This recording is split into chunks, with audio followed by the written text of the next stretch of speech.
하나님 말씀 같이 봅니다. 사무엘상 8장 4절부터 7절 그리고 12장 19절로 25절 이 두 본문을 함께 읽겠습니다. 먼저 사무엘상 8장 4절부터 7절까지의 말씀 우리 한 목소리로 크게 함께 같이 읽고 아멘 합시다. 시작. 이스라엘 모든 장로가 모여 라마에 있는 사무엘에게 나아가서 그에게 이르되 보소서 당신은 늙고 당신의 아들들은 당신의 행위를 따르지 아니하니 모든 나라와 같이 우리에게 왕을 세워 우리를 다스리게 하소서 한지라. 우리에게 왕을 주어 우리를 다스리게 하라 했을 때에 사무엘이 그것을 기뻐하지 아니하여 여호와께 기도하매 여호와께서 사무엘에게 이르시되 백성이 내게 한 말을 다 들으라. 이는 그들이 너를 버림이 아니요 나를 버려 자기들의 왕이 되지 못하게 함이니라. 아멘. 12장으로 넘어갑니다. 19절로 25절 한 절씩 교독합니다. 제가 먼저 읽겠습니다. 모든 백성이 사무엘에게 이르되 당신의 종들을 위하여 당신의 하나님 여호와께 기도하여 우리가 죽지 않게 하소서. 우리가 우리의 모든 죄에 왕을 구하는 악을 더하였나이다. 사무엘이 백성에게 이르되 두려워하지 말라. 너희가 과연 이 모든 악을 행하였으나 여호와를 따르는 데에서 돌아서지 말고 오직 너희의 마음을 다하여 여호와를 섬기라. 돌아서서 유익하게도 못하며 구원하지도 못하는 헛된 것을 따르지 말라. 그들은 헛되니라. 여호와께서는 너희를 자기 백성으로 삼으신 것을 기뻐하셨으므로 여호와께서는 그의 크신 이름을 위해서라도 자기 백성을 버리지 아니하실 것이요. 나는 너희를 위하여 기도하기를 쉬는 죄를 여호와 앞에 결단코 범하지 아니하고 선하고 의로운 길을 너희에게 가르칠 것인즉 너희는 여호와께서 너희를 위하여 행하신 그 큰 일을 생각하여 오직 그를 경외하며 너희의 마음을 다하여 진실이 섬기라. 함께 읽겠습니다. 만일 너희가 여전히 악을 행하면 너희와 너희 왕이 다 멸망하리라. 아멘. 아멘. 날씨가 많이 추워졌습니다. 겨울이 벌써 온 것 같죠? 우리가 계절이 바뀌면 그 계절에 맞는 옷을 갈아입습니다.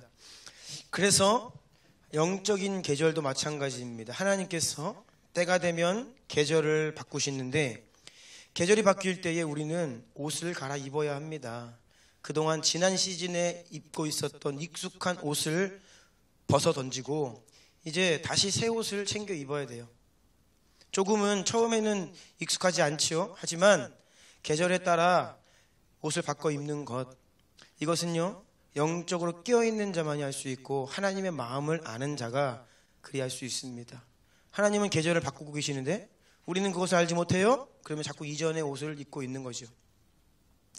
그래서 우리가 여러분 영적인 계절을 하나님께서 계속 바꾸시기를 또한 간구하면서 또 주님께서 시즌을 바꾸실 때에 새로운 옷을 끊임없이 갈아입어 저와 여러분 우리 교회가 이 마지막 때에 주님께서 빠르게 일하시는데 계속해서 새 부대로 새 시즌을 맞이하는 우리 교회 되기를 예수 이름으로 축복합니다. 다음 주 화요일 날 늦은 밤에 밤 11시 45분 비행기로 출국합니다. 그래서 이스탄불을 경유해서 잠깐 이스탄불에서 터키 입국을 잠깐 해서 짐들을 우리 전박 선교사님과 황정호 선교사님께 좀 인계해 드리고 저희는 다시 비행기를 갈아타서 암만으로 요르단으로 갑니다.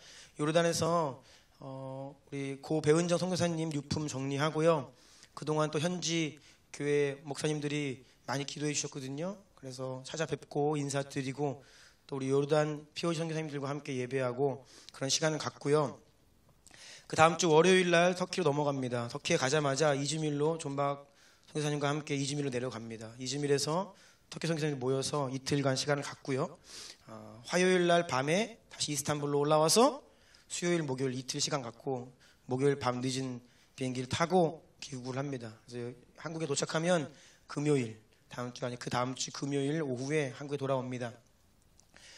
저희 일행들이 우리 담임 목사님들과 지영근 선교사님 다 백신 접종을 완료해서 이제 다녀온 다음에 자가격리가 면제가 되는데요. 가기 전에 PCR 검사 한번 하고 또 터키로 이동할 때 PCR 검사하고 뭐 여러 가지 또 한국 돌아올 때 하고 몇 번을 해야 됩니다.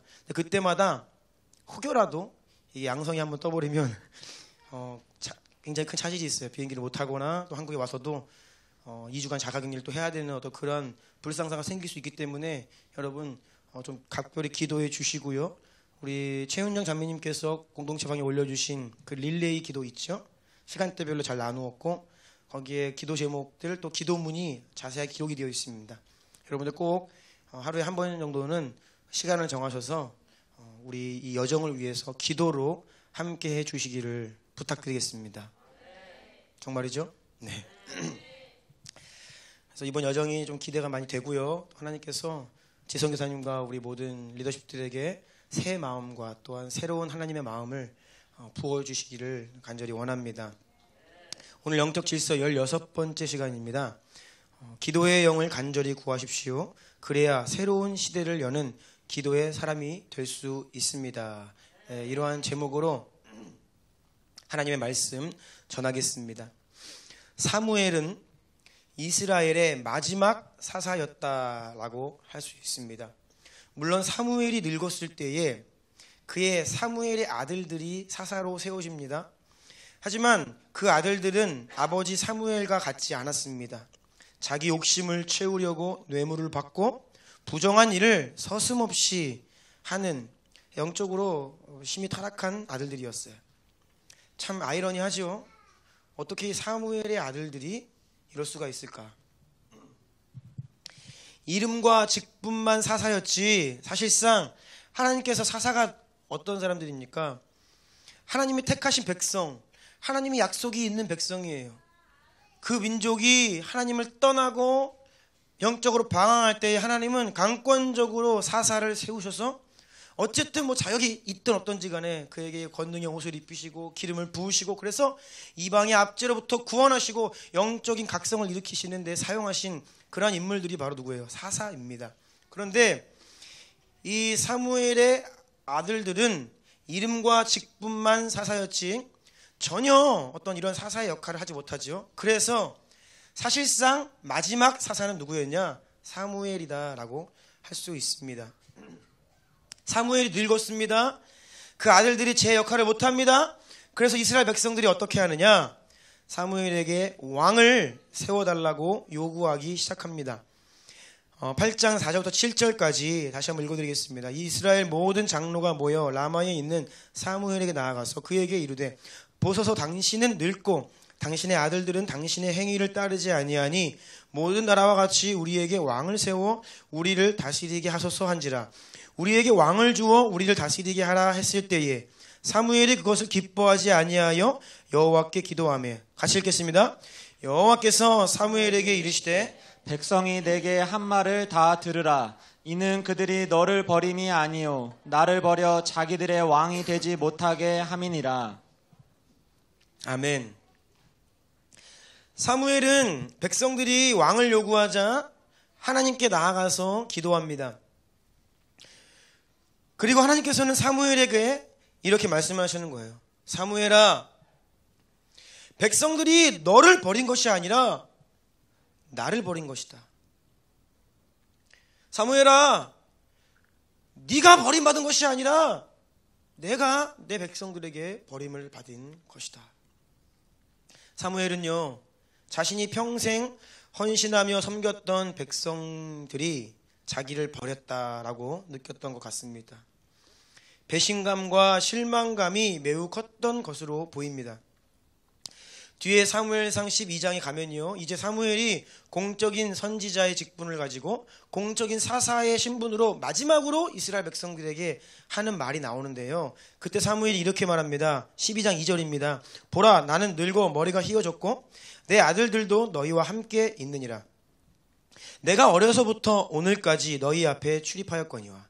내가 어려서부터 머리가 휘어져 늙을 이때까지 평생을 너희 앞에서 출입했다. 이 말은 내가 내 일평생을 너희를 위해 헌신했다. 내가 내 삶을 주님께 다 희생하고 드리고 정말 너희를 위해 생명을 다하여 너희를 섬겼다라는 말이죠. 또 이렇게 말합니다. 3절입니다.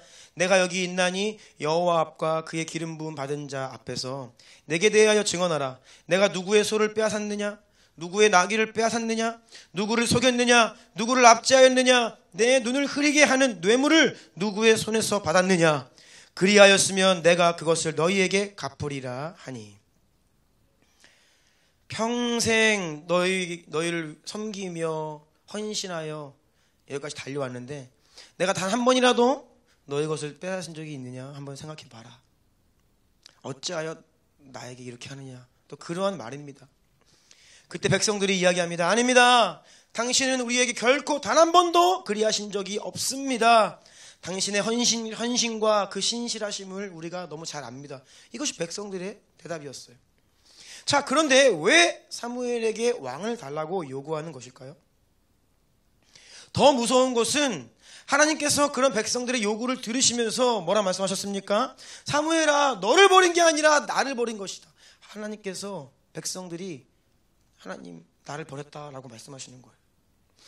여러분, 백성들이 자기들이 이게 사무엘에게 왕을 요구할 때 이것이 사무엘을 버리는 것이라고는 조금도 생각하지 않았을 겁니다.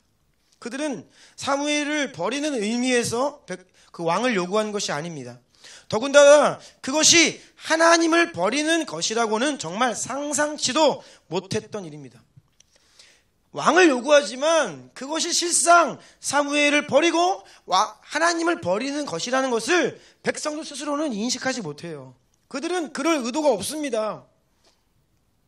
하지만 여러분, 영적인 세계가 그렇습니다. 내가 꼭 무언가를 원해서가 아닙니다. 내가 꼭 무언가를 의도한 것이 아닙니다.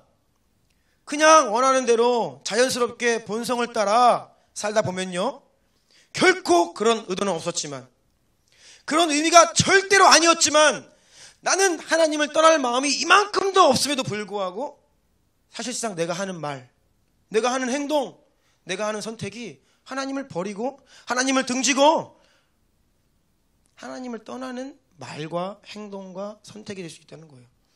여러분의 의도가 중요한 게 아닙니다. 여러분이 그러고 싶어서 그러는 게 아닙니다. 그냥 나는 그러려고 한 게 아닌데 하나님이 보실 때에는 너희가 나를 떠났구나, 너희가 나를 버렸구나 할 수 있지요. 이것이 바로 육적인 눈으로 보는 것과 영적인 눈으로 보는 것의 차이입니다. 우리가 영적인 사람이 되지 않으면요, 영적으로 무감각하면요, 그냥 내가 무슨 말 하는지도 모르며 살아요. 내가 하나님께 무엇을 요구하고 내가 어떤 선택을 하면서 사는지도 모른 채 살아가는 거예요. 그러면서 나는 하나님을 떠난 적이 없어, 나는 하나님 사랑해, 나는 끝까지 예수님의 이름을 부인하지 않을 거야 라고 살아가지만 실상은 주님 부인하는 거예요. 주님 떠나는 거예요. 사무엘은 어려서부터 어머니 한나의 서원으로 완전히 하나님께 드려지고 바쳐진 인생이었습니다. 성전에서 길러지죠. 한나가 아이를 가질 수 없었던 아픔과 고통이 있었습니다. 또 그 아픔과 고통 속에서 받아야 되는 수치가 있었습니다. 수치심과 괴로움이. 그래서 한나는요, 본인이 사실은 자원해서 하나님께 나아가 기도한 게 아니에요. 너무나 고통스럽고 살기가 어렵고 이렇게 살다가는 죽을 것 같으니까 그래서 등 떠밀려 하나님께 나아간 것입니다. 부르짖어 기도했지요. 마음을 다 하나님께 쏟아내면서 하나님께 울면서 기도했습니다. 여러분, 이것이 바로 하나님께서 우리에게 고통을 허락하시는 섭리입니다. 우리가 물론 오해해서는 안 됩니다. 고통의 원인이 하나님은 아니시지요. 고통의 원인은요, 죄입니다. 고통의 원인은요, 사탄입니다. 고통의 원인은요, 육신입니다. 고통의 원인은요, 타락한 이 세상입니다. 인간이 문제고 사탄이 문제고 우리의 타락한 본성이 문제이지 하나님 때문에 고통이 오는 것은 아니에요. 하지만 그 근본 원인이 무엇이든지 간에 하나님의 허락 없이는 이 땅에 아무런 일도 벌어질 수 없다는 측면에서 하나님이 우리에게 고통을 허락하시는데, 그 허락하시는 하나님께서 허락하시는 그 고통에 섭리가 있다는 거예요. 한나는요, 고통 때문에 기도의 자리로 나아갔습니다. 뿐만 아니라 한나는요, 고통 때문에 사실 자기 힘으로는 할 수 없는 기도를 합니다. 제정신으로는 하나님께 드릴 수 없는 결단과 서원을 합니다. 사무엘상 1장 10절 11절입니다. 자, 다 같이 한번 큰 소리로 읽어볼까요? 큰 소리로 읽겠습니다. 시작.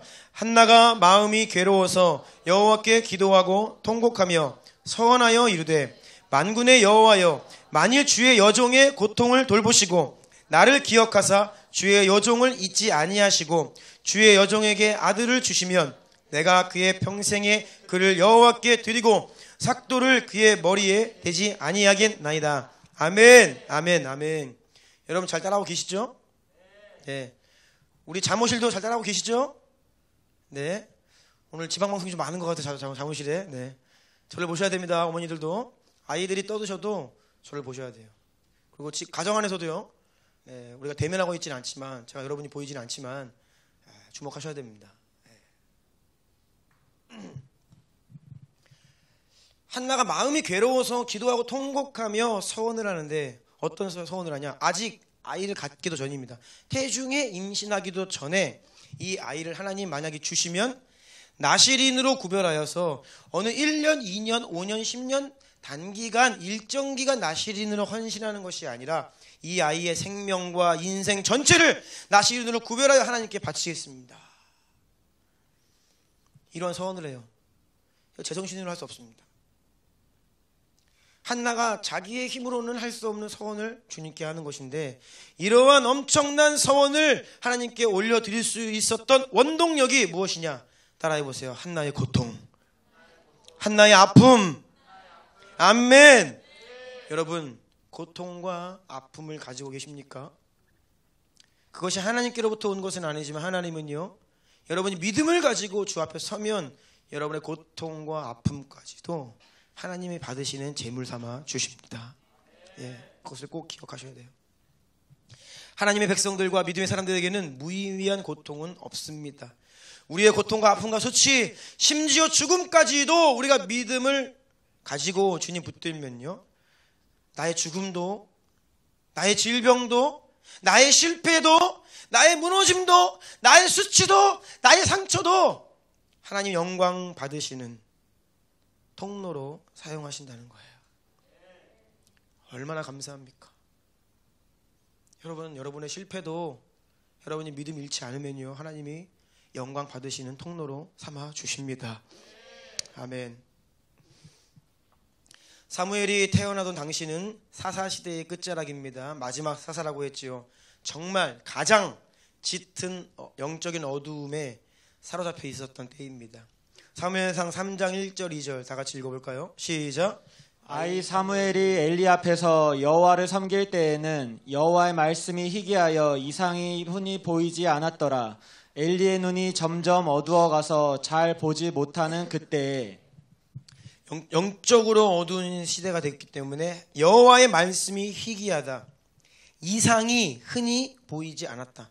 영적인 눈으로 볼 수 있는 것이 아무것도 없다는, 그냥 캄캄한 어둠의 시대였다는 것이죠. 성소 안에서 하나님의 언약궤 앞에서 하나님을 가장 가까이 하며 섬기던 제사장 엘리마저 눈이 어두워 보지 못했다라고 하는 거예요. 이건 영적인 의미가 있습니다. 영적으로 가장 깨어있고 가장 민감하고, 백성들은 그렇다 쳐도 하나님의 임재 앞에 가장 가까운 곳에서 여호와를 섬기는 제사장만큼은 깨어있어야죠. 엘리만큼은 하나님 음성 들어야죠.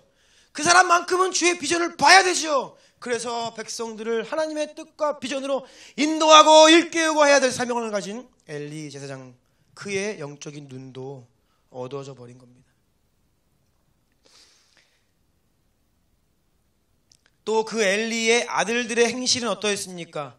여호와의 전에서 섬기던 이 제사장의 아들들인데 성전에서 수종드는 여인들과 간음을 했습니다. 백성들이 하나님께 드리려고 가지고 나오는 제물들을 탐욕으로 빼앗아 취합니다. 또 그들이 여호와의 제사를 멸시했다라고 성경에 기록되어 있는데요. 이게 무엇이냐? 거듭되고 반복되는 죄의 패턴 가운데에서 결국 양심의 화인을 맞았어요. 여러분, 양심의 화인을 맞으면 답 없습니다. 끝입니다. 하나님이 그 마음에 최소한으로 정말로 끝까지 가지 못하도록 심어놓은 양심인데, 그 양심은요 하나님 말씀 몰라도 작동하거든요. 우리가 성경이 없어도 양심은 작동해요.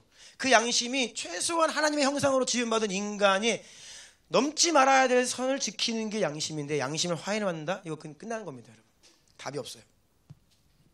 방법이 없습니다. 예수의 보혈이 용서 못할 죄는 없지만 양심의 화인을 맞으면 예수님의 십자가로 나올 의지도 완전히 끝나버린 거예요. 누가 양심의 화인을 맞았어요? 제사장들이. 하나님의 전에서 하나님을 섬기는 가장 깨어 있어야 할, 하나님의 가장 가까이에 있던 그들이 양심의 화인을 맞았다. 뭐 끝장난 겁니다. 그들이 제사를 멸시했어요. 무감각해진 것입니다. 여러분, 우리가 깨어 이 말씀을 분별해야 합니다. 영적으로 어두운 시대라고 하였습니다. 예배가, 지금 우리가 드리는 이 예배 시간이 하나님을 만나는 자리이고 하나님과 연결되는 시간입니다. 그런데 여기에서 우리가 영적인 감각을 상실하잖아요. 그러면요, 뭐 세상에서 뭐 밥 먹을 때나 친구 만날 때나 일할 때나 뭐 흥청망청 놀 때나 예배 드릴 때나 똑같은 모드로, 똑같은 상태로 그냥 예배 드리는, 그냥 가는 거예요. 시간이 되었으니까 오고, 앞에서 예배 인도하니까 그냥 같이 입은 열어서 찬양만 부르고, 또 말씀 전하시니까 뭐 듣고, 뭐 어떻게 해요, 겉으로는. 그런데 영적으로는 모두가 전혀 이 시간이 어떤 시간인지 모르는 거예요. 여러분, 삶이 예배다, 이 말 굉장히 조심하셔야 됩니다. 그 말을 굉장히 오용하는데요, 삶이 예배라는 것은요, 예배가 그냥 여러분이 그렇게 사는 게 예배라는 게 아닙니다. 그 엉망으로 사는데 예배다 해버리면 큰일 나죠. 정말로 이 예배, 구별된 예배 시간 가운데 하나님의 임재와 역사와 그 은혜를 경험하는, 정말 하나님이 이 예배를 받으시는구나, 이 예배의 주인은 하나님이시구나, 우리가 나 자신을 통째로 제물로 주님께 드리는 이 시간이구나, 내가 예수의 보혈을 의지하지 않고서는 주님께 나아갈 수가 없구나, 내 안에 조금이라도 흠이 있으면 하나님께 합당하지 않구나, 그래서 주의 보혈로 덮고 뿌리고 바르고 예배의 시간을 준비하고 이 시간을 귀히 여기고 그렇게 주께 나와서 최선의 예배를 올려드리는 그 예배가 회복되었을 때에 우리의 삶도 성전 밖을 나갔을 때에 우리의 가정도 예배가 되어야 합니다라는 의미에서 삶이 예배입니다라는 말이지, 그냥 뭐 삶이든 여기든 다 예배다? 아니에요. 하나님 수준으로 우리의 삶을 끌어올리라는 말이지, 우리의 삶의 수준으로 예배를 끌어내리라는 말이 아닌 것입니다. 그런데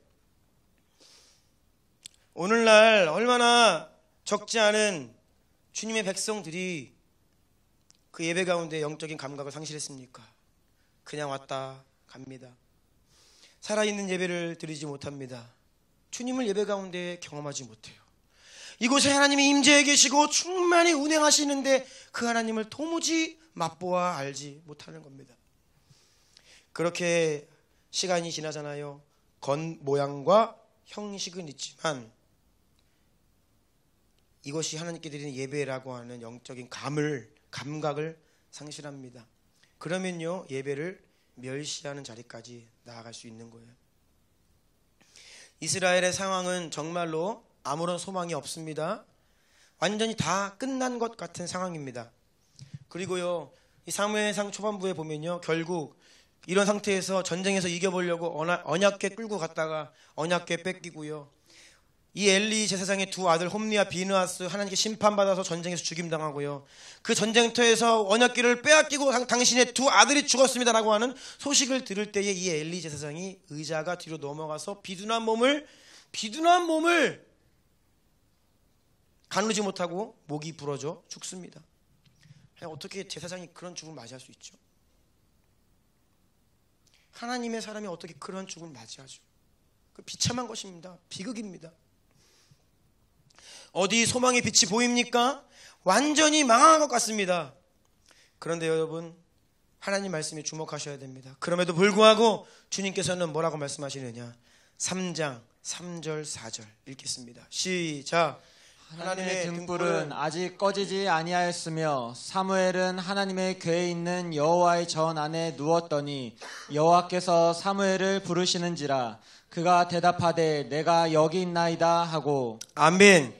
하나님의 등불은 아직 꺼지지 아니하였으니. 아멘. 아멘. 여러분, 우리가 눈으로 볼 때에는 다 끝난 것 같아요. 소망이 없죠. 하나님의 등불이 완전히 꺼져버린 것 같은 상황입니다. 하지만 주님은요 말씀하십니다. 아니다. 나의 등불은 아직 꺼지지 아니하였느니라. 아멘. 여러분, 하나님의 등불은 절대 꺼지지 않습니다. 예, 꺼지지 않아요. 세상이 아무리 악해도, 영적으로 아무리 칠흑 같은 어둠 가운데 있다 할지라도, 모든 소망이 끊어지고 가능성이 보이지 않고 절망 가운데 있다 할지라도, 모든 사람이 주님을 떠나고 약속의 말씀이 언제 성취가 될까? 뭐 이제 다 끝났구나 우리는 라고 이야기할 수밖에 없는 상황이어도 여호와의 등불은 꺼지지 않아요. 그 가운데 단 한 사람만이라도 믿음으로 하나님께 기도하고 믿음으로 약속의 말씀을 붙들고 기도하잖아요. 그러면요 그 완전히 꺼져버린 것 같은 등불은 다시 밝게 타오릅니다. 여호와의 불은요 다시 활활 타오를 것입니다. 아멘. 언제 불이 완전히 꺼진 것처럼 보이냐? 이 땅에 믿음의 사람이 없을 때, 아무도 하나님께 반응하지 않는 거예요. 아무도 하나님께 믿음을 호소하지 않는 거예요. 누구도 주의 이름을 부르지 않는 것입니다. 그러면 여호와의 등불이 꺼진 것처럼 보이죠. 하지만 여러분, 그러한 때라도 한 사람이 믿음으로 일어나면요 하나님의 불은, 성령의 불은 다시 타오를 것입니다. 아멘. 아멘. 세상이 어두운 것이 문제가 아니에요. 여러분, 세상이 문제가 아닙니다. 교회가 변질되고 목회자들이 타락한 것이 문제가 아닙니다. 물론 문제입니다. 문제이죠. 그런데 그것 때문에 소망과 희망이 다 끝나버린 것은 아니라는 말씀이에요. 더 중요한 것이 무엇이냐? 그렇다면 대세가 하나님을 떠났고 대세가 영적으로 어두운데, 그건 다 알겠는데, 그렇다면 그 어두움 가운데 누가 여호와의 임재 안에 머무르냐? 누가 여호와의 언약궤 앞에 하나님을 경외하는 마음으로 나아가고 있느냐? 이것이 중요한 거예요. 아멘. 우리가 하나님 앞에 구별되고 준비되면요 그 사람에게는요 성령의 단비가 부어집니다. 그 사람은 은혜를 경험하게 됩니다. 나 한 사람이 바로 여러분이 깨어서 말씀에 반응하시고 주의 음성을 들으시면요 새로운 역사가 다시 시작됩니다. 아멘. 어떻게 이렇게 타락하고 우둔하고 정말로 참 그런 엘리, 그러한 형편없는 리더십 아래에서 사무엘과 같은 사람이 태어날 수 있죠? 이게 말이 안 되죠. 아니, 어떻게 엘리의 리더십 밑에서 사무엘이, 그 위대한 사람이 자랄 수 있습니까? 우리가 볼 때는 불가능한데 여러분, 가능합니다. 불가능하지 않습니다. 물론 좋은 땅에 씨앗이 심기고 온실 가운데 있으면 그 씨앗이 잘 자라서 너무나 열매 맺기에 좋은 환경인 것은 맞죠. 그런데요 하나님은요 광야에도 꽃이 피게 하십니다. 아멘. 상황이 안 좋아도, 나를 양육해주고 나를 이끌 목회자가 없어도, 그래도 하나님은 그 시대 가운데 역사하실 수 있습니다. 우리 주님은요 그 어두운 시대에 다시 말씀하기 시작하시는 거예요. 사무엘아, 사무엘아. 여호와께서 사무엘을 부르십니다. 주님, 저를 왜 부르십니까? 여러분, 하나님께서 왜 사무엘을 부르실까요? 그 어두운 시대의 마지막 끝자락, 하나님의 말씀이 희귀하고 이상도 보이지 않고 완전히 끝나버린 그 시대 가운데 갑자기 하나님께서 사무엘을 부르시기 시작하는 거예요. 왜 부르실까요? 왜요? 심심해서? 네. 왜요? 하나님이 할 일이 없으셔서 부르시겠어요? 아닙니다. 결코 아닙니다. 주님은요 한마디를 하셔도, 한 말씀을 하셔도 목적과 뜻을 가지고 말씀하시는 분이세요. 하나님 부르시는 거예요. 내 아들아. 그러면요 하나님이 지금 하실 말씀이 있는 거예요. 그냥 부르지 않습니다. 하나님께서는요 저와 여러분, 우리에게 그냥 은혜를 주시지 않습니다. 여러분, 우리 모두는 다 하나님께 받은 은혜가 있습니다. 다 여러분, 지금은 내 신앙이 비록 보잘것없어 보여도 그래도 한때 여러분 받은 은혜가 있잖아요. 나도 한때는 하나님을 사랑하는 그 뜨거운 마음에 예배드려봤고, 나도 한때는 눈물 흘려봤고, 나도 한때는 주님 너무나 감사합니다 감격의 고백을 드려본 적이 다 있잖아요. 그런데 그런 은혜를 하나님이 그냥 주시는 게 아닙니다. 거기에는 하나님의 의중이 있고 바람이 있고 목적이 있고 뜻이 있습니다. 내가 은혜를 경험하였는데 그것이 그냥 과거의 은혜에 불과하다. 하나님의 의중을 모르고 있는 거예요. 하나님의 뜻을 모르는 것입니다. 하나님은요, 눈물 한번 흘리고 금방 잊어버리는 그런 은혜 주신 적 없으세요. 하나님은요, 마음 잠깐 뜨거웠다가 금방 식어버리는 그런 은혜를 우리에게 주신 적이 없으십니다. 우리가 문제인 거예요. 내가 하나님의 은혜를 금방 잊어버린 거예요.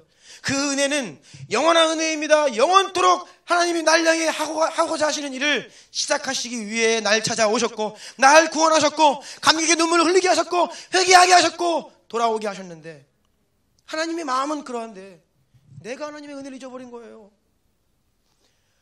그 옛날에 내가 경험했던 그 은혜는 유효기간이 1년이었어, 6개월이었어, 3개월이었어. 그걸로 끝나버린 거예요. 그것은요, 하나님은요, 자신의 생명을 다 바친 그 예수 십자가의 은혜로 우리에게 선물을 주시는데, 우리가 그 영원한 생명을 가치 있게 여기지 못한 겁니다. 잠깐 누리고 그냥 한켠에 내려놓은 거예요. 우리 어린아이들이 막 가지고 싶다고 막 엄마 아빠 쪼릅니다. 그러면 사주는데 뭐 그거 얼마 갑니까? 얼마 안 가고 그냥 또 저기 구석에, 마치 하나님의 은혜를 우리가 그렇게 취급하는 거예요. 여러분, 한국 교회의 상황이 문제가 아닙니다.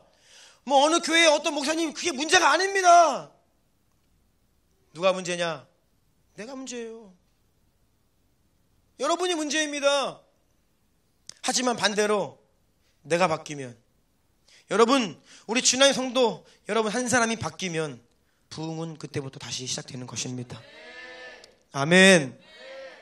하나님께서 새 일을 시작하기 위해 어두움의 시대를 끝장내고 이제는 영광스러운 새 시대를 열기 위해 사무엘에게 말씀하기 시작하셨어요. 하나님께서 부르시는 그 세미한 음성을 사무엘이 듣습니다. 그리고 반응합니다. 네, 주님, 제가 여기 있습니다. 말씀만 하옵소서. 듣겠나이다. 여러분, 이러한 반응을 하는 한 사람이 중요하다는 것이에요. 아멘. 한국교회요, 이러한 고백하는 한 교회 있으면 됩니다. 이러한 고백을 하나님께 드리며 반응하는 믿음의 한 사람이 있으면 됩니다. 아멘.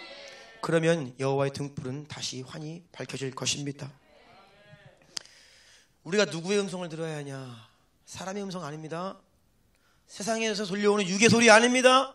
내 귀에서 들려오는 날 좀 힘들게 하는 그런 소리들 아니에요.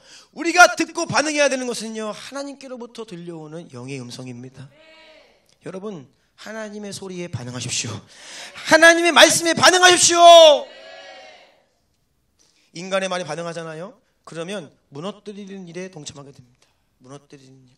그래? 문제구나. 비판과 정죄와 판단과. 그래서 사람을 상처를 주고 무너뜨려요. 옆에 있는 사람을 무너뜨립니다. 우리가 세상에서 들려오는 육적인 말에 반응하면요. 그런데 내 심령 가운데 말씀하시는 하나님의 음성을 듣고 영의 음성을 듣잖아요. 거기에 반응하면 살아납니다. 내 영이 살아나고 내 옆에 있는 사람이 살아나고 교회가 일어나고, 아멘. 열방이 주님께 돌아오는 것이에요. 영의 소리를 들으시기를 축복합니다. 아멘.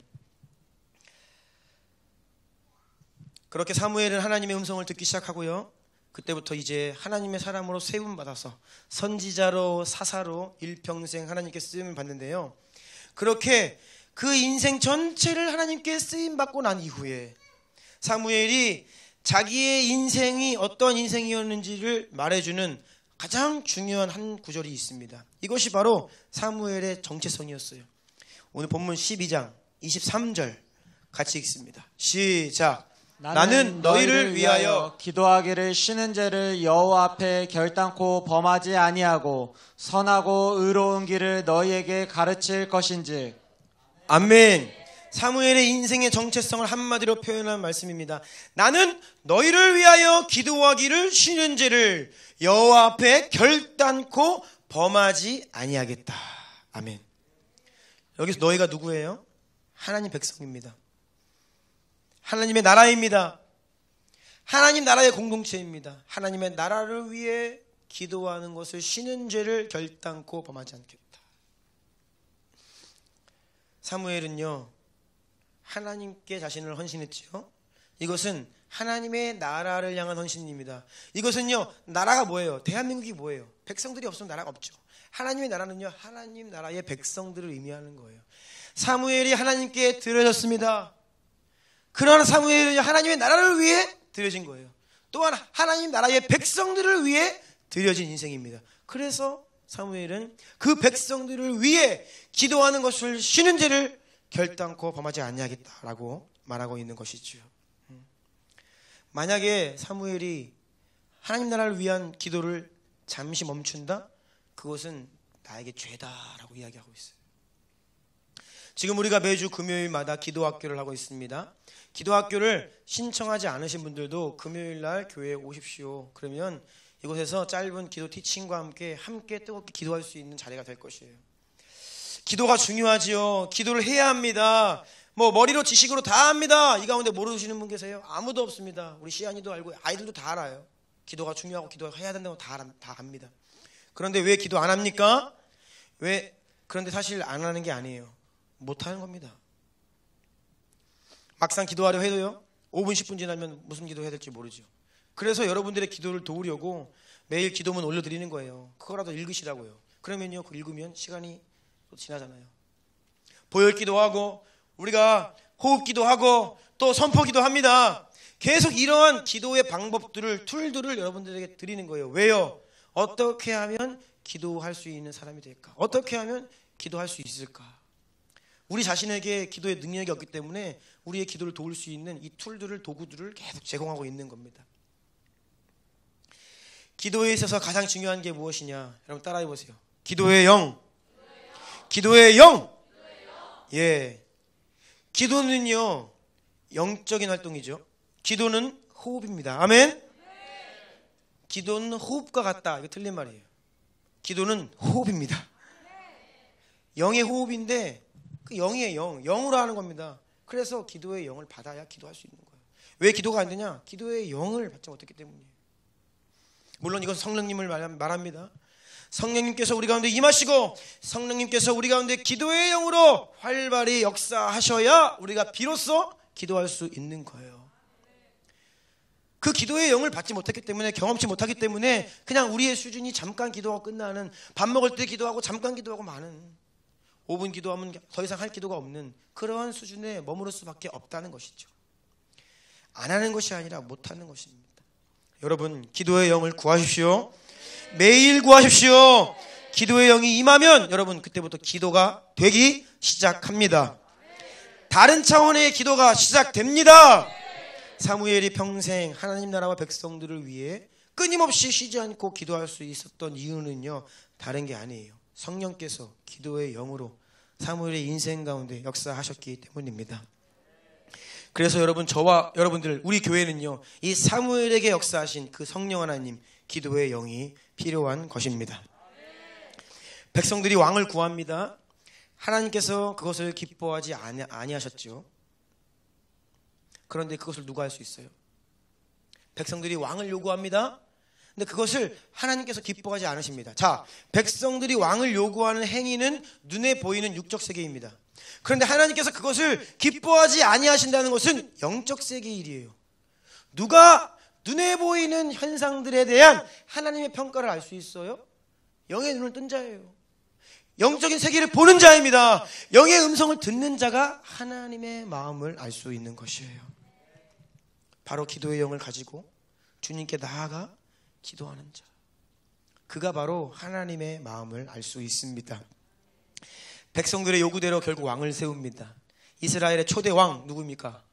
사울왕. 사울왕 세워집니다. 그는 사람들에게 인기가 많았습니다. 외모가 훤칠했고 힘도 있고 능력도 있고 전투력도 있고 지혜도 있고 전략도 있고 되게 훌륭한 사람이었던 것으로 보입니다. 하나님께서도 사울에게 기름 부어주셨습니다. 그에게 권위를 더하셨고 은총을 주십니다. 그래서 왕으로 사울이 잘 세움을 받습니다. 전쟁에 나아가니 승리합니다. 이방 민족들을 다 물리칩니다. 잘 나갔습니다. 그런데 사울은요, 금방 교만에 빠져버립니다. 하나님께 불순종하기 시작하고요. 하나님의 마음에서 멀어져 갑니다. 그런데 이게요, 하나님이 말씀하시거든요. 계속 하나님의 마음을 떠나고 이 궤도에서 이탈하면요, 하나님 계속 사인을 주십니다. 다양한 방법으로. 근데 사인을 주시는데 그것을 듣지 않아요. 불순종합니다. 계속 완고하게 버텨요. 그러면 야구 경기를 기억해 보세요. 원 스트라이크 한번 갑니다. 빨간불 뒤에 딱 스트라이크예요. 원 스트라이크 딱 불 하나 들어와요. 그 다음 또 계속 말 안 들어요. 하나님 계속 말씀하십니다. 근데 또 버텨요. 완고해요. 불순종해요. 돌아오지 않아요. 투 스트라이크 불 들어옵니다. 자, 이제 위기입니다. 한 번 더 스트라이크 들어가면 아웃됩니다.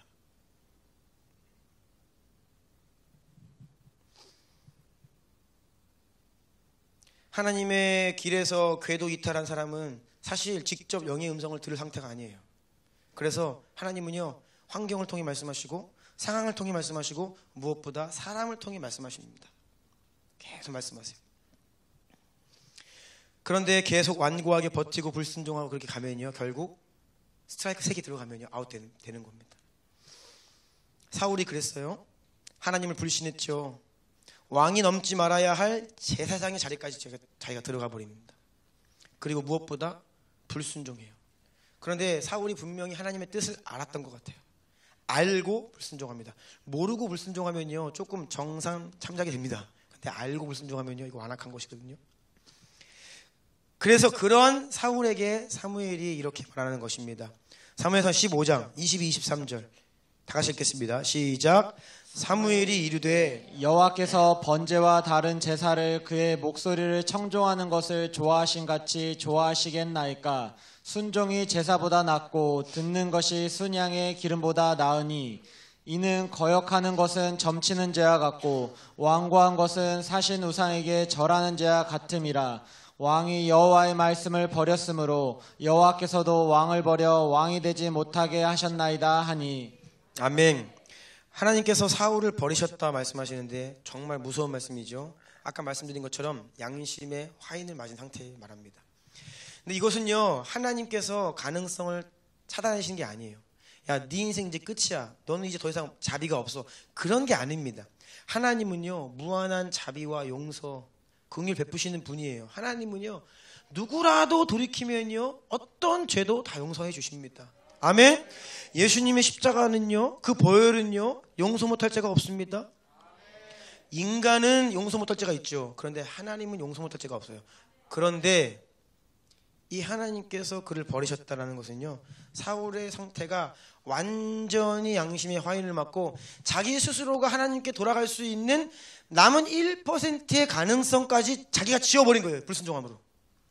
그래서 곧 이 사울의 상태가 더 이상 하나님께 돌아올 수 없다라는 말씀의 그런 표현이 바로 내가 사울을 버렸다라는 의미예요. 그러자 그 이후로 사무엘은 다시는 사울을 찾아가지 않습니다. 가능성이 있을 때에는요, 끊임없이 슬퍼하며 찾아가서 하나님 말씀 대언하고 회개를 선포하고 있지만 하나님이요, 이제 끝 하시니까요, 이제 사울을 찾아가지 않고 평생 그 얼굴을 보지 않죠. 그리고 어떻게 합니까? 골방에서 사울 때문에 슬퍼합니다. 너무나 마음이 아팠어요. 한때 사울이 왕으로 세움받으면서 하나님의 은총과 지지하심과 그 권능의 옷을 입고 이방 민족들을 물리치던 그때가 사무엘의 생각이 났을 거예요. 어쩌다 이렇게 됐지? 너무나 슬펐습니다. 그런데 사무엘이 슬퍼한 이유는 인간적인 슬픔이 아니었습니다. 그것은요, 하나님께서 사울을 이스라엘 왕으로 세우신 것을 후회하셨기 때문에, 즉 하나님께서 사울을 슬퍼하셨기 때문에 사무엘도 사울을 슬퍼했던 거예요. 사무엘은요, 하나님의 마음 때문에 자신도 동일한 슬픔을 가지고 있었죠. 다시 말씀드리지만 이때는요, 하나님이 이제 끝이다 선포하실 때 사울이 겉으로 볼 때에는요, 전혀 문제가 없습니다. 이 이방 민족들을 전쟁에 나갈 때마다 승리했어요. 그래서 이스라엘 백성들은요, 이 사울이 끝난 것을 아무도 알지 못합니다. 너무 잘 나가고 있거든요. 지금 전성기예요. 350년의 사사시대를 마치고 그동안 이방민족들에게 맨날 빼앗기고 약탈당하고 겨우겨우 근근히 먹고 살려고 하면 쳐들어와서 긁어가고 얼마나 힘들었어요. 고통스러웠습니다. 그런데 지금은 사울이 왕이 되어서 군대를 이끌고 전쟁에 나아가 오히려 이방민족들을 물리치고 빼앗아 와요. 그러니까 백성들은 너무나 좋았던 거예요.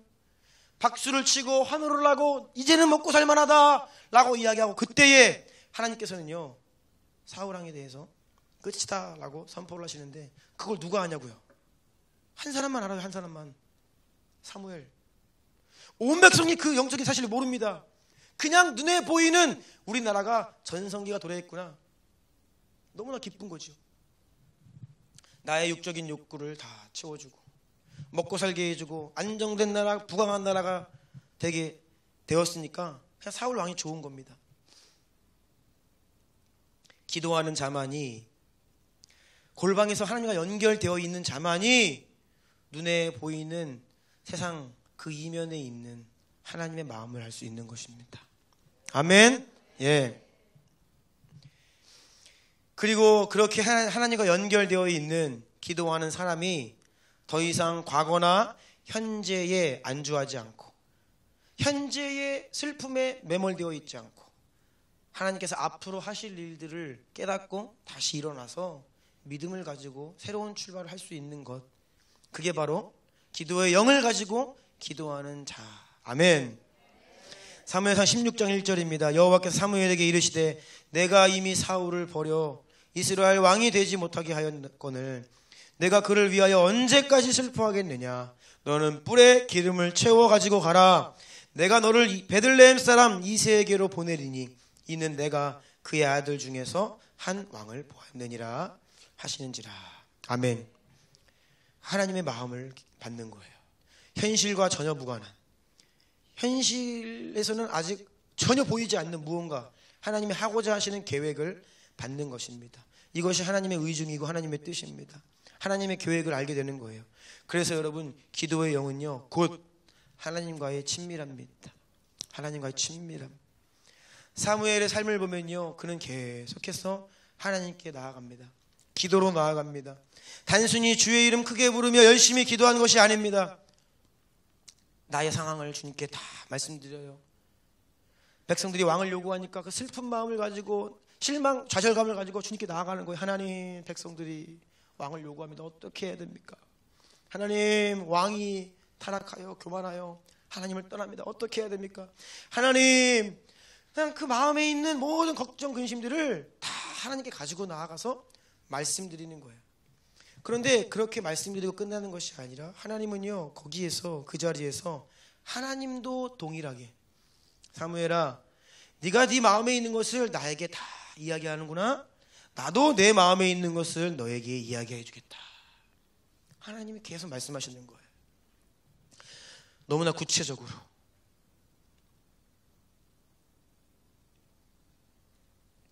베들레헴 사람 이새의 집을 찾아가라. 그 아들들 가운데 내가 새로운 왕을 세울 것이다. 기름 부어라. 그 장면 한번 볼까요? 사무엘상 16장 6절 7절인데요. 같이 읽겠습니다. 시작. 그들이 오매 사무엘이 엘리압을 보고 마음에 이르기를 여호와의 기름 부으실 자가 과연 주님 앞에 있도다 하였더니 여호와께서 사무엘에게 이르시되 그의 용모와 키를 보지 말라. 내가 이미 그를 버렸노라. 내가 보는 것은 사람과 같지 아니하니 사람은 용모를 보거니와 나 여호와는 중심을 보느니라 하시더라. 아멘. 첫째 아들 엘리압을 데리고 옵니다. 사무엘이 마음속으로 마음속으로 생각하는 거예요. 와, 과연 하나님께서 사울 왕 다음으로 세우실 왕이 될 자격이 있다. 왜냐하면 키도 크고 어깨도 넓고 딱 봐도 장수야. 딱 봐도 와, 장자. 첫째 아들 너무나 멋있어요. 그래서 사무엘이 와, 여기다 라고 했는데 그때 하나님께서 그 순간 말씀하시는 거예요. 뭐라고요? 아니다. 그러면서 하시는 말씀이 얼마나 구체적으로 말씀하시는지 알아요? 사무엘아, 너는 왜 겉만 보고 판단하느냐? 나는 겉만 보고 판단하지 않는다. 나는 사람의 마음을, 중심을 본다. 매우 구체적으로 하나님께서 no, 아니다 라고 말씀하시면서 설명을 해주시죠. 둘째 아들이 옵니다. 아미나답이 와요. 셋째 아들 삼마, 그렇게 이세 7 아들들이 다 나오는데 그때마다 하나님께서 뭐라고 말씀하시냐? 아니야. 근데 그냥 하나님께서 기계적으로 no, 아니, 땡, 다음 이렇게 했을까요? 저는요, 이 본문을 다시 보는데 어떤 것 같냐면 둘째 아들이 오고 셋째 아들이 올 때마다 사무엘이 마음속으로 하나님께 말씀드리는 거예요. 하나님, 이 아들입니까? 제가 볼 때는 이 아들 너무 멋진데요? 하나님 말씀하시더라고요. 아니다. 이번에도 아니다. 주님, 이번에 맞나요? 미안하지만 이번에도 아니다. 이거는요, 이 사무엘과 하나님 사이에 굉장한 친밀한 교제예요. 소통입니다. 쟤는요, 쟤도 아니다. 주님이 계속 말씀하시는 거예요. 그리고 들에서 양을 치고 있던 막내 다윗을 불러오자 그때 하나님이 말씀하십니다. 바로 이 아이다. 일어나 기름을 부어라. 제가 이 사무엘에 대한 이 사무엘상에 기록되어 있는 성경의 기록들을 쭉 자세히 살펴보는데요, 정말 놀랐습니다. 여러분도 한번 다시 성경을, 사무엘상을 다시 읽어보십시오. 하나님께서 어떻게 그렇게 이 사무엘과 자세하게 구체적으로 계속해서 오랜 시간 대화를 하시는지. 우리는 보통 그렇잖아요. 간절히 기도하다가 이게 좀 이렇게 깊은 지경으로 들어가면 하나님이 힌트 하나 탁 주시고, 그렇죠? 뭐 단어 하나 탁 주시든지, 뭐 하나 탁 보여주시든지, 뭐 그러면 우리는 그냥 그 단어 하나 붙잡고 이게 무슨 의미일까 가지고 그냥 평생을 살고 막 그러는데 이거 사무엘은요, 하나님과 친밀함의 수준이 계속 말씀하시는 거예요. 순간순간 연결되어 있는 거예요. 마음으로 어떤 생각을 가지면 하나님이 그거 아니야. 사무엘아, 여기야. 뒤를 가. 여기.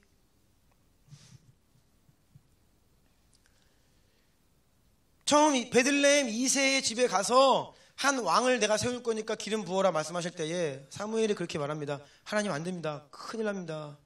제가 그렇게 했다가는 사울이 나 지금 당장 죽일 겁니다. 상태가 지금 말이 아니거든요. 누가 자기를 대신해서 왕이 돼? 이 소식만 들으면요, 누구든지 죽일 기세입니다. 사무엘이 무서웠어요. 그래서 하나님께 말씀드리는 거예요. 안 돼요, 하나님. 그럴 때 하나님 뭐라고 말씀하십니까? 그러면 암송아지 한 마리를 끌고 가서 내가 하나님께 제사를 드리러 왔다라고 이야기해라. 그러면 너 살 수 있다. 이게 뭐냐? 사무엘이요, 어떻게 해야 될지 모르고 조금 두려운 마음으로 주님께 무언가 말씀을 드리면 하나님이 매우 구체적인 솔루션을 주시는 거예요. 하나님이 그 순간 어떻게 해야 되는지에 대한 지혜를 하나님께 주시는 겁니다. 기도의 영을 받아서 깊은 기도의 자리로 들어가는 자는요, 정말 하나님과의 친밀함을 누리는 자고요. 친밀하다는 것은 뭐냐? 그만큼 더 구체적으로 하나님의 마음을 안다.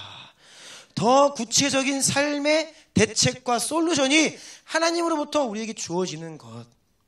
그게 바로 기도의 영을 가지고 기도의 자리로 나아가 하나님과의 친밀함을 누리는 인생의 특징이에요. 아멘. 모세가 그랬습니다. 하나님께서 말씀하시잖아요. 내 종 모세는 친구와 같이 내가 대면하여 그와 이야기했다. 그러니까 모세도 그렇거든요.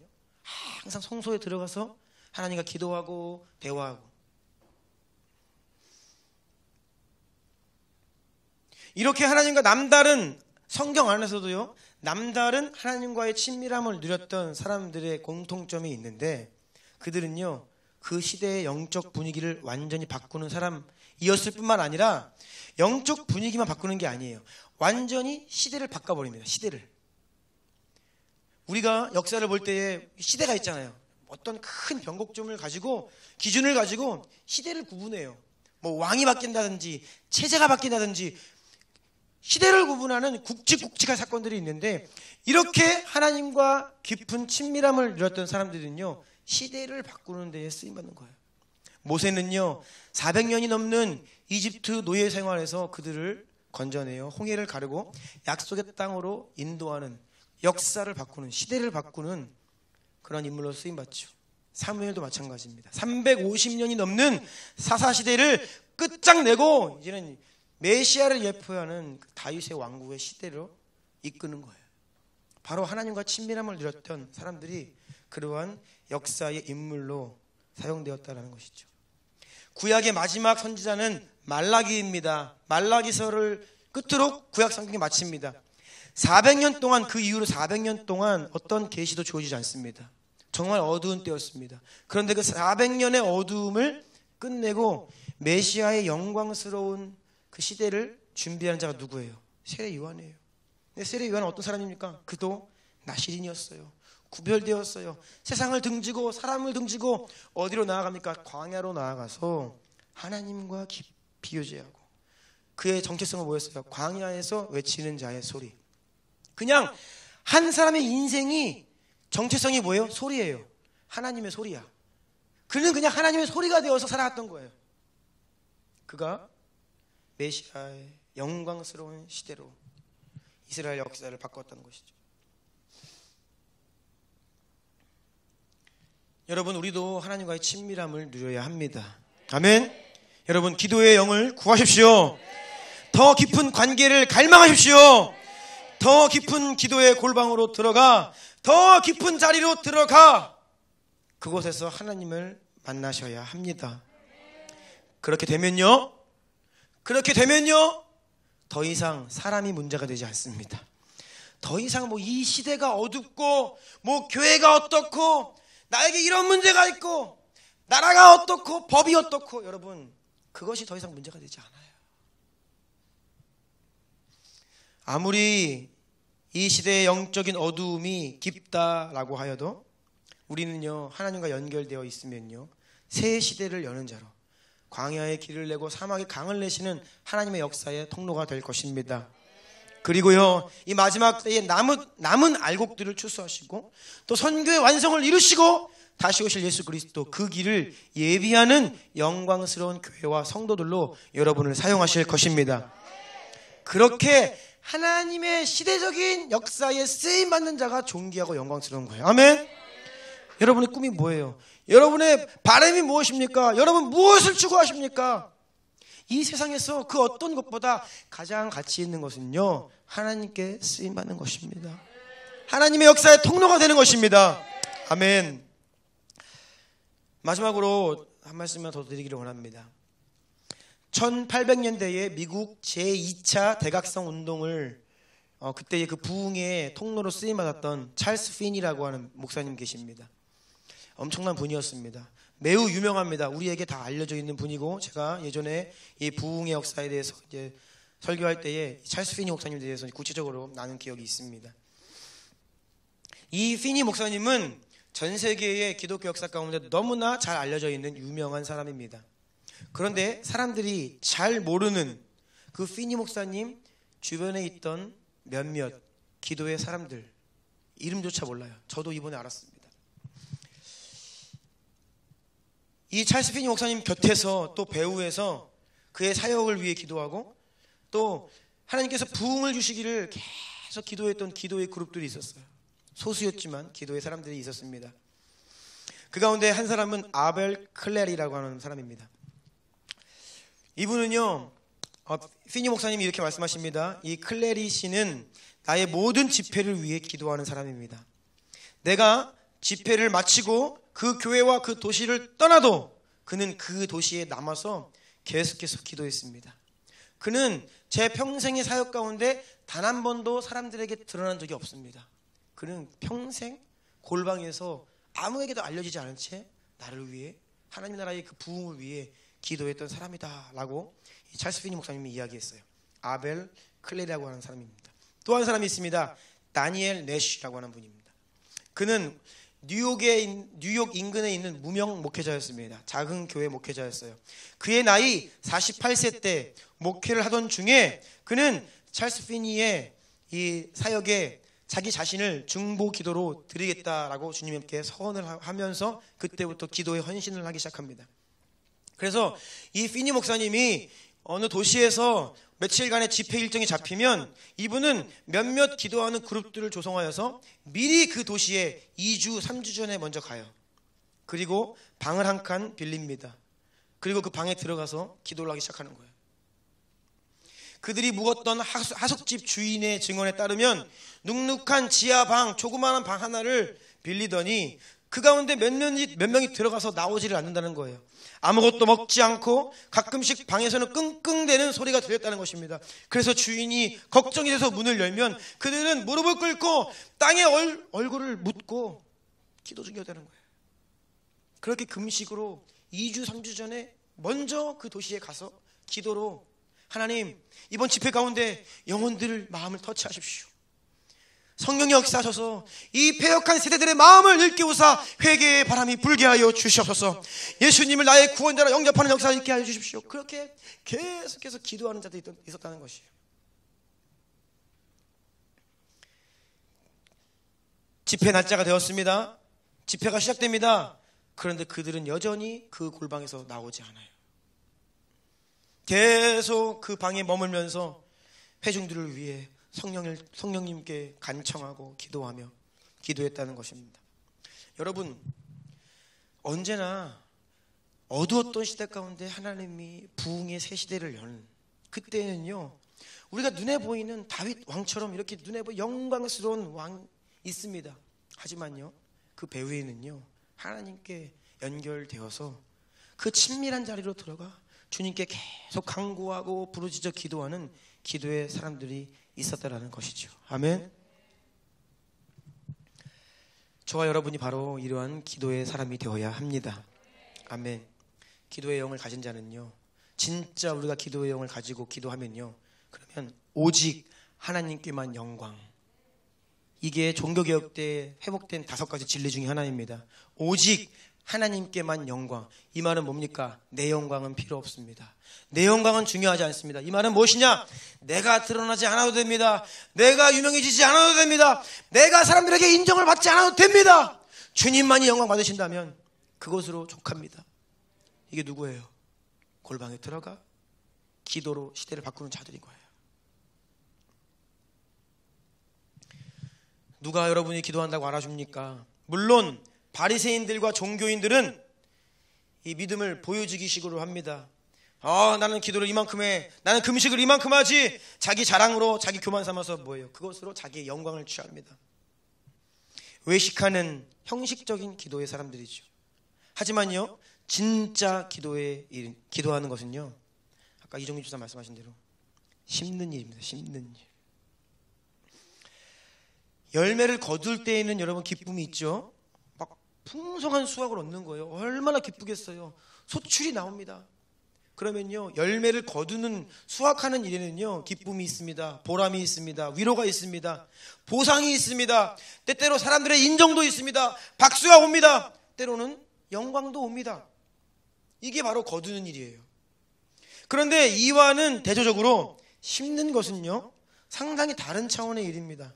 당장 아무것도 안 보입니다. 사람들의 눈에 띄지도 않습니다. 사람들의 인정이나 박수요, 그런 거는 나중에 그 거두는 사람, 거두는 때에나 맞는 거죠. 심을 때에는요, 그런 박수 영광 없어요. 아무도 알아주지 않습니다. 눈에 보이는 무언가를 당장 아무것도 얻을 수 없는 것, 이것이 씨를 뿌리는 일이고 씨를 심는 일이죠. 그리고 아주 고됩니다. 묵은 땅을 기경하고 딱딱한 땅을 갈아엎어서 씨앗을 뿌린다는 것은요, 힘든 일이에요. 여러분, 기도는 뿌리는 것입니다. 기도는 씨앗을 심는 것입니다. 그래서 기도는 믿음으로 할 수 있는 거예요. 내 힘으로 못합니다. 기도의 영을 받아야 합니다. 그런데 여러분, 농부가 씨앗을 뿌리고 씨앗을 심을 때에 어떠한 마음으로 씨앗을 심습니까? 뭐 어떻게 하다 보면 운 좋으면 열매가 오겠지. 그런 멍청한 농부는 없어요. 무슨 열매를 심는데 무슨 도박하듯이 조금의 가능성에 기대를 하는 그런 차원으로 씨앗을 심는 농부가 어디 있습니까? 농부는요, 확신합니다. 믿습니다. 내가 이렇게 심으면 반드시 100배의 열매를 거두리라. 네, 이것이 씨앗을 심는 농부의 마음이에요. 기도는 그런 것입니다. 여러분이 기도의 자리로 나아가 여러분의 인생과 자녀들과 교회와 나라와 열방을 위해 드리는 기도, 그 기도가 언제 자라나서 열매를 거둘지는 아무도 모르지요. 그런데 한 가지 분명한 것은요, 기도로 심으면 반드시 열매를 거둡니다. 내가 심고 내가 거둘 수도 있고요, 내가 심고요 내 아들 딸이 거둘 수도 있고요. 그 믿음을 가진 자가 기도의 자리로 나아갈 수 있는 거예요. 그래서 오직 하나님께만 영광, 이것이 실제가 되었을 때 우리는 기도의 자리로 나아갈 수 있습니다. 우리 예배팀 좀 나와주시겠어요?